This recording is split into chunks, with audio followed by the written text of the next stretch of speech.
Et puis 48 heures après l'incendie qui a été déclaré le mardi 19 octobre dernier à l'immeuble Dragage à Matadi. Toujours pas d'éclairage sur l'origine du feu qui a failli décimer ce building de 6 étages vieux de l'époque coloniale. N'eût été la bravoure et l'expertise des sapeurs-pompiers d'une société privée basée sur place, c'est toute la documentation de l'administration publique provinciale qui aurait été réduite en cendres car l'immeuble Dragage abrite la quasi-totalité des divisions provinciales de différents ministères. Dadi Simbadio.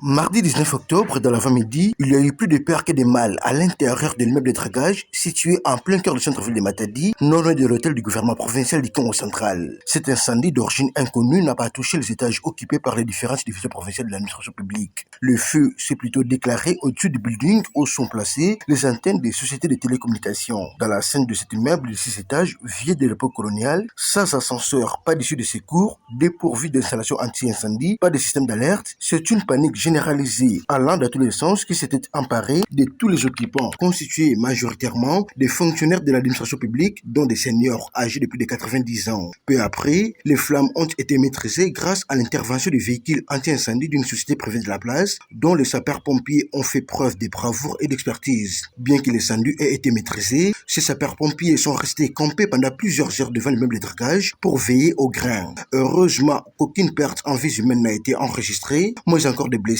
en dépit de quelques dégâts matériels. 48 heures après, les experts chargés de l'enquête ne se sont toujours pas prononcés pour déterminer l'origine de cet incendie qui a failli réduire en cendres toute la documentation de l'administration publique des différentes divisions provinciales qui servent de service d'assiette pour la mobilisation des recettes publiques aussi bien à caractère national que provincial. Cet incendie suscite autant d'inquiétudes mais également d'interrogations et pousse à réfléchir sur la modernisation de cet édifice qui jadis abritait uniquement les services commis au balisage du bief maritime entre la ville portuaire de Matadi et la côte atlantique à Mwanda, en passant naturellement par la ville portuaire de Bouma.